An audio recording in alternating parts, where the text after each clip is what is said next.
สบายดีค่ะทุกคนแทนวันนี้ได้ผสมเขียวหวานได้บะงอร่างกายต้องมีผลไม้จะได้ไม่เหี่ยวไม่ย่นนะพี่น้องถึงอ้วนก็ให้มันตึง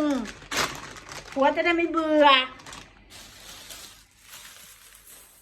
ขนมพ่อใหญ่เผ็ดนี่ซื้อมาหลายเส้น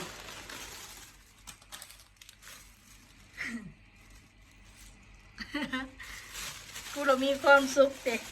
พี่น้องข่อยเรามีความสุขพี่น้องเลยความสุขที่ได้ด่ามันคืนนะเป็นอะไรอีสวยสยอง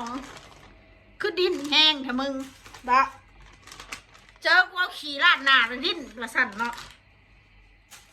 กูบอกแล้วคล้องแบบนี้แต่พอเจอกับตัวบรู้สึกกูยังไงสิ่งที่กูว่าลงไปฮะเด้อสิ่งที่กูด่ามึงนะหรือด่าพอด่าแม่มึงนั่นกูอยากให้มึงเข้าใจความรู้สึกต่อคนที่มึงหักมึงแพงมันเป็นอะไรกูอยากให้มึงเข้าใจหัวอกตรงนี้ก็แสดงว่ามึงก็มีความรู้สึกอยู่ตัวนี่ถือเขาด่าพ่อด่าแม่เขายังเก็บเป็นเนาะก็ยังมีการมาบอกเขาบอกให้เขาแตะอันผู้บุปการีมึงอยู่ก็มาแตกต่างยังกันกับกูดอกมึงมันก็แค่มนุษย์ขี้เหม็นคนหนึ่งคือกันอีแค่มนุษย์ขี้เหม็นมึงบริพิเศษวิโสมาแต่ทางใดมึงบ่แม่นนางฟ้านางสวรรค์มาแต่ทางใดอะทุกมึงเอิ้นนั่นแก๊งนางแฝแก๊งนางแฝน่ะล้วนแต่ปลอบใจตัวเองทั้งนั้นเราออกมาแต่ละคำแต่ละอย่างพวกมึงน่ะแม้แต่ปากกูก็เห็นเขาขี่แขวสุดเลยดิ้นไล่ซดพี่น้องเอ้ยไล่อยู่หันแหละควรมากราบตีนกูนี่ควรมากราบตีนงามๆมากราบกูซะเด้ออีสวยสยองอีหน้าอุบาทหน้าสนตีนกูยังงามกว่าสนตีนแต่ปากกระเบี้ยวเด้อพี่น้องเบิ่งดีๆปากกระเบี้ยวด่าคนร้ายปากเบี้ยวว่าแต่กู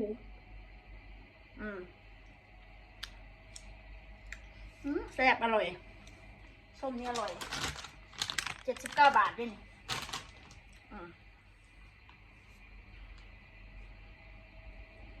เจอกูด่าได้เป็นไงล่ะมึงมึงอย่าเก่งร้ายมึงอย่าว่าถึงกูร้ายมึงอย่าเก่งร้ายมึงอย่าว่ามึงเก่งผู้ใดมันยันนังหนามึงเห็นบอกมันบ่มีผู้ใดยันนังหนาโดยอิสัต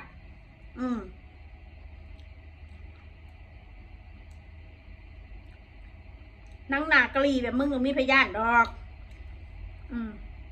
ได้แต่เห่าไปวันๆหั่นแหละหาพักพวกมาขึ้นกลุ่มคุณก้อนนะพี่ว่าเวลาไปร้อยไทยรถผู้เจ้าหนังเจ้าเรียนออกมาเปิดด่านมันไทยดิ้นเดี๋ยวจะตายแค่มึงเห็นกูส่งลูกกูเรียนหนังสือน่ะมึงกระใจสิขาดตายแล้วกูจะบอกไว้ให้สันมึงบ่เอาปมของมึงมาเว้าเด้อวะมึงสิบอกกูนี่กับผัวกูสิมีปัญญาส่งลูกกูเรียนบ่ถ้าบ่มีม่านแบบพวกมึงน่ะเป็นยังกูสิบ่มีปัญญากูสิบอกไว้ให้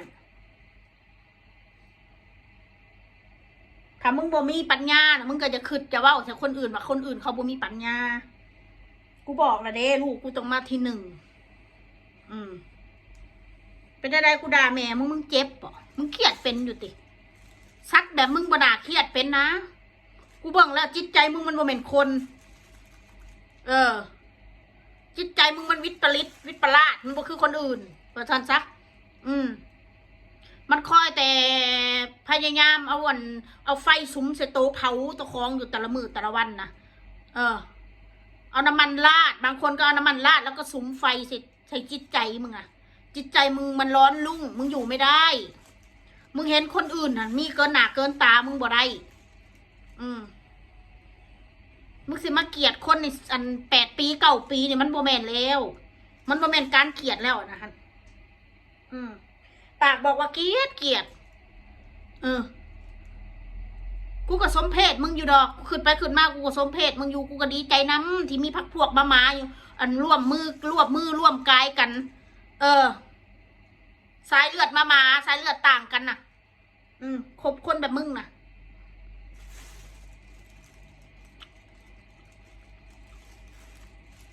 มีปัญหาทางจิตทางใจกูบอกมึงแล้วเด้แม่มึงเป็นนางฟ้านางสวรรค์อีเถ่าแม่มึงอีหัวงอกแม่มึงน่ะรวมทั้งตัวมึงเองน่ะมึงเป็นนางฟ้านางสวรรค์ทั้งไหนน่ะมึงก็เป็นมนุษย์ขี่เม้นเดินดินนี่แหละนะมึงก็เป็นแค่อีผู้หญิงคนหนึ่งที่อยู่ในโลกใบนี้สู่ต่อชีวิตมึงหาเงินเลี้ยงมึงเองน่ะหาความรักดีๆกับเขาไม่มีน่ะถ้ามึงดีมึงก็มีผู้ชายดูแลมึงแหละมึงสิไปเฮ็ดเวียกคัดโทษสวนไหมน่ะถ้ามึงดีมึงมีโอกาสไปอยู่ฮอนเมืองนอกเมืองนามันก็มีคนดีๆสิไปอยู่พุ่นโอกาสแห่งดีกว่าคนอยู่ทางประเทศลาวประเทศไทยเขาอยู่แล้วเหตุงานเหตุการณ์ค่าแรงก็สูงกว่าอยู่แล้วกับกายมานั่งบุรีเด็กน้อยมานั่งบุรีแม่เวลาจับคนอื่นไปด่าได้บักเขาด่าขึ้นแบบชิตายสักแง่เฮ็ดให้กูเบิ่งมึงอย่าเว้าหลายกูขี้เดียดคำเว้ามึงอันมึงจะเก่งแต่ปากแล้วบ่มีผู้ใดญาตินังหนามึงละนังหนาแบบมึงนะปากกระเบี้ยวพี่น้องคนมันมีปมเห็นบ่คิ้วมันอะสมัยตะกี้คิ้วมันน้อยมันมีคิ้วบัดนี้ปมคนพอคนแมงกูพาไปซักคิ้วซักกุละว่าอีปิงควายนะ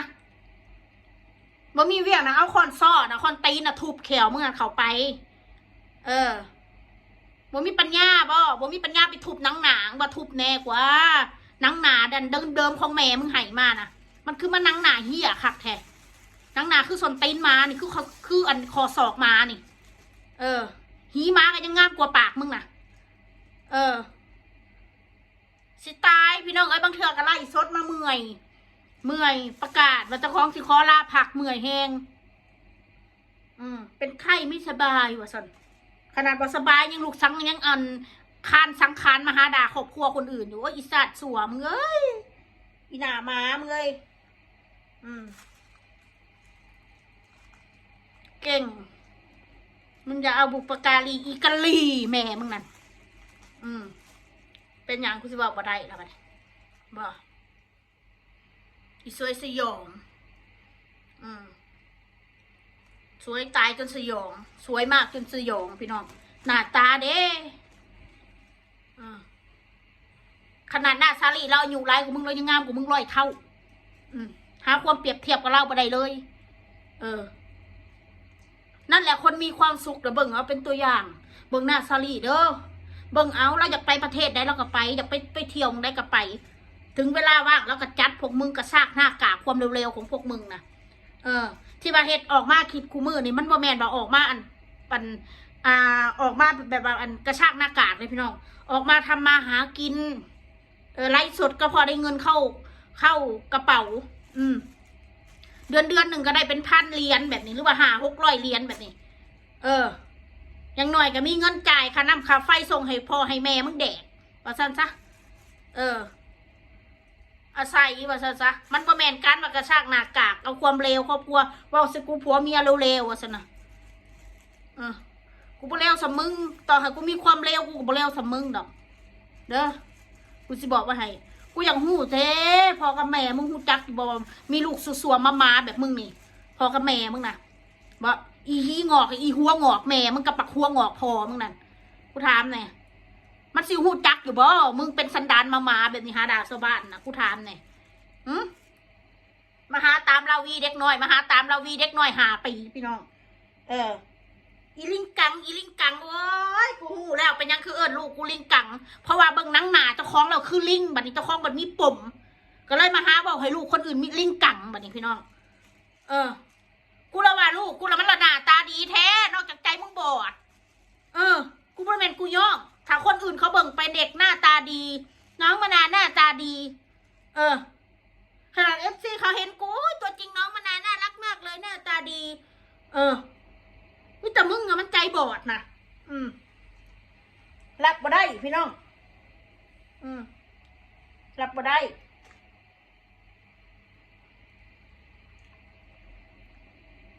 หน้าตาเจ้าของขี้เละแล้วเอาปมตัวเองน่ะมาด่าคนอื่นเรื่องของเรื่องอันแก้วนามาน่ะคือกันด่าแม่กูแก้วนามาอีแก้วนามาเอาตัวเองมาด่าบัดนี้โอ้ที่แท้ก็นังหนามึงเองเนาะแบบนั้นเนาะอีลิงกังหนามึงอะมันคือลิงมึงไปเบิ่งรวดลิงนะจักลิงอันลิงเผาแล้วน่ะไปเบิ่งรวดหนาแหลมๆเนี่ยนะหนาแหลมๆหูดังยาวๆนะมึงไปเบิ่งรวดหูดังออกทรงยาวๆเนาะหนาแหลมๆนะแบบนั้นน่ะมึงนะสิบอกว่าไงซะคือลิงกังดิ้นนะพี่น้องถือคอยด่าดิ้นถือเข่าทางมึงแล้วเนาะกูดีใจน้ำเด้อกูดีใจน้ำถ้าเห็นกูออกมาด่าแล้วมันเข่าทางมันกับเข่าทางกูคือกันกูอดมึงมานานแล้วว่าสันซะกูเห็นมึงเว้าในครูตลอดเลยกูไปเล่ากับครูถ้ามึงเก่งจริงมึงหนีทำไมวะหนีหัวซุกหัวชนมึงแท้มึงแน่จริงมึงข้ามมาประเทศไทยเลยว่าสันบัดเวลากูไปอยู่ลาวบัดเวลากูอยู่ไทยมึงทำไมมึงไม่ใส่หัวออกจากแผ่นดินกูทำไมมึงไม่ออกไปอยู่บ้านมึงแต่พอกูออกไปก็ว่ากูหนีหัวซุกหัวซนว่าสกูบ่มีแนวสิว่าปะกูกลับเขามากก็ว่ากูอันนั้นอันนี้อันใดก็บ่ดีเลยอีซาดสัวกูก็แปลกใจเลยเป็นยังผู้ชายเขาคือบ่มักก็เพราะว่าหน้าตามึงมันอัปลักษณ์ผู้ชายเขาเลยบ่อยากสีฮีกทอนี่มักกระบกนี่ทอนี่ฮีมึงนั่นสีเขาไปมันเจ็บปลายคุยเขาเลยบ่อยากสีว่าแต่กูมีคุยปลอมมึงน่ะเนี่ยมึงบ่ใส่บ่คุยปลอมนะบอกกูยังใหญ่พัวกูสั่งซื้อจักหารุ่นอยู่เพราะว่าสะคอยว่าคอยมีคุยปลอมด้วยพี่น้อง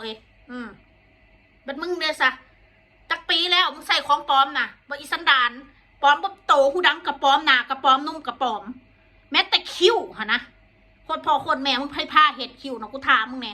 มึงคิดได้จังไดมึงเห็ดคิ้วซัมปิงควยนี่กูถามมึงแน่บอกแขวมึงหะนะมึงคือบดัดมึงเห็นนะมันเจิงเห็นยังมึงคือบดัดผมเขาก็เห็ดสีงามๆแบบว่าไปเห็ดผมงอกพี่น้องเอ้ยแฟชั่นมึงบอกเห็ดผมงอกมันแห้งเถ่ากว่าเดิมบัดนี่เป็นเห็ดผมงอกพี่น้องเป็นว่าแฟชั่นงามค่ะ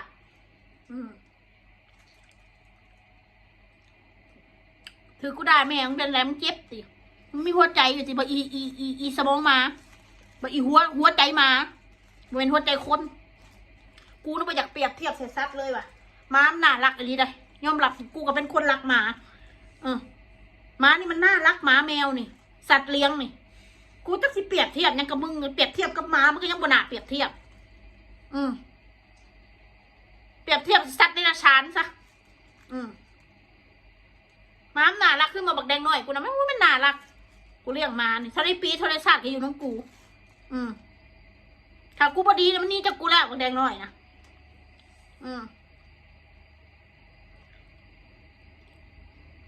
คนแบบมึงนะถ้าบ่เจอกับตัวบ่รู้สึกดอกคนเก่งนะเขาบ่หาพักพวกกูสิบอกว่าให้เด้อจำสกะโหลกเน่าๆของมึงไว้เลยเด้ออีสวยหูขีทีมงานหวนนั่นเส้นม้อยลุกนะทีมงานหีงอกมึงนะจะเป็นกูญาติหลายทีมงานหีงอกมึงนะทีมงานกระจอกงอกง่อยไปนะฮะกูกลัวเหลือเกินกลัวพวกมึง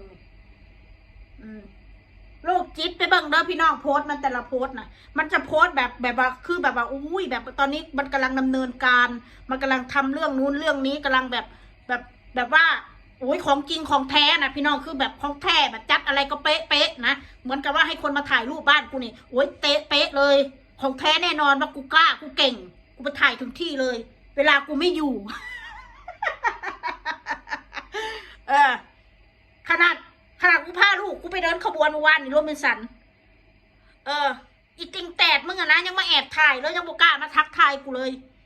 ถ้าแน่จริงคือพวกเขามาทักกูล่ะสิไปแอบถ่ายกูทำไมแอบถ่ายกูทำไมถ้านักเลงพอน่ะกูไปโรงเรียนส่งลูกกูจะไปแอบถ่ายทำไมถ้าคนมันนักเลงพอน่ะฮะมึงเดินเข้ามาตบกูเลยถ้ามึงเก่งน่ะเข้าใจปะบอกทีมงานมึงนะเขามาตบกูเลยจะซื้อได้เห่าแบบเดี๋ยวกูจะไปดักตบที่หน้าดันมึงข้ามมานะเดี๋ยวกูจะดักตบ เดี๋ยวกูจะไปหนักตบที่หน้าบ้านมึงโอ้ยกูเห็นเห่าอีหาปีละ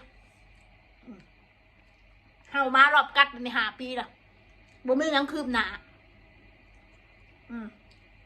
ปะนั่นพวกติงแตกกันยังเสือนะสูโอ้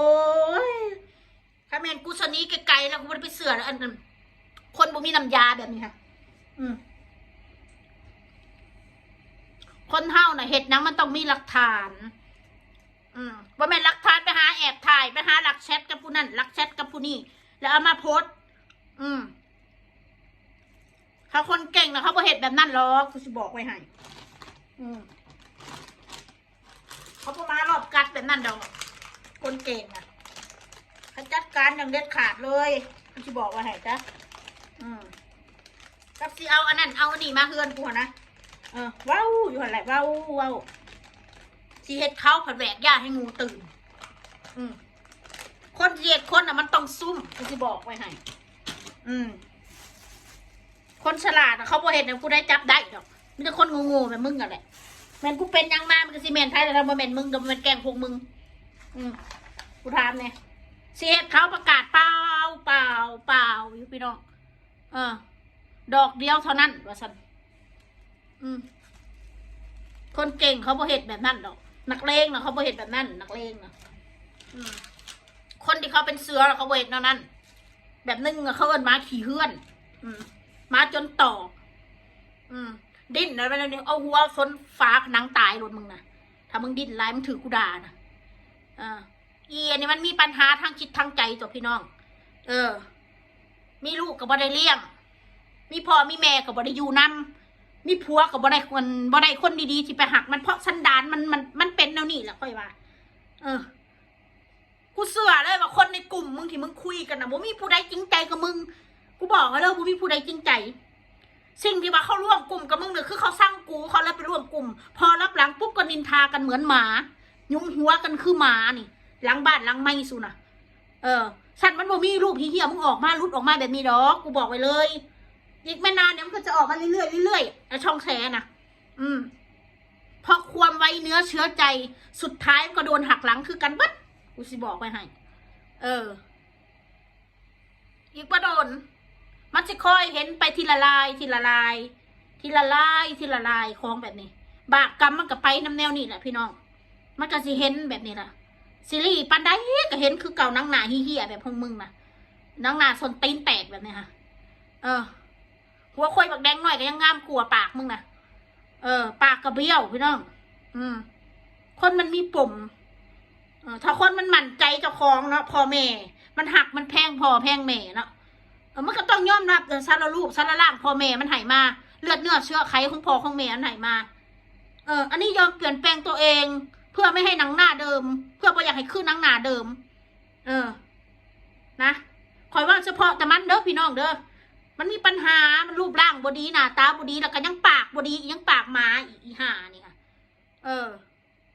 มึงด่ากูนะด่าโลดกูย่านมึงเด้กลัวจังเลยจะหน่อยกูไปหาลูกกูเด้อ4 โมงเด้ออย่าลืมไปนัดเจอกันที่หน้าโรงเรียนอย่าลืมนะผู้ใดเป็นสายสืบนะมึงอย่าลืมบอกมันยางก็มาตบกูหนาโรงเรียนเด้ออย่าลืมกูรออยู่นะอย่ามาแอบถ่ายนะ